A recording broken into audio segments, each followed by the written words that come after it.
निश्चित भावे देखंतु हजार वर्ष तले ए माटी की ए देश को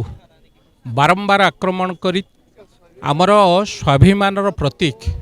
आम भावावेगर प्रतीक आम अस्मितार प्रतीक सोमनाथ मंदिर को लुंठन करी जो माने से दिन भाभी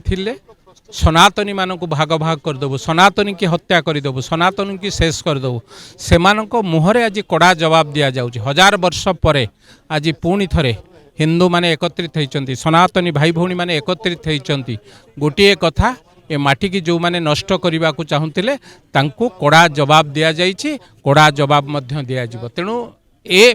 आम संस्कृति आम भावावेग संगे जो जो माने खेलुले बा खेलुचंती से माने आज पर जानीदेवा उचित सनातनी धर्म को जो माने नष्ट करने को चाहती से माने निजे नष्ट हो जाती तेणु हजार वर्ष तले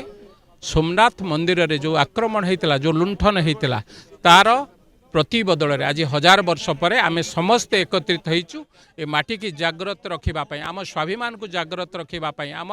अस्मिता को जागृत रखापी तेणु आम निश्चित भावे आज देखंतु एठी लिंगराज मंदिर ठारे राज्यर सभापति मनमोहन सामल महोदय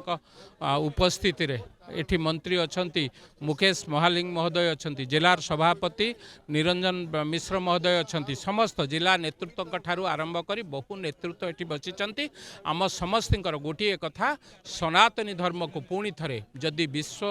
बंचिबा को चाहूँगी विश्व जदि जागृत होगा चाहूँगी सनातनितार नेतृत्व ना पड़ो तेणु तार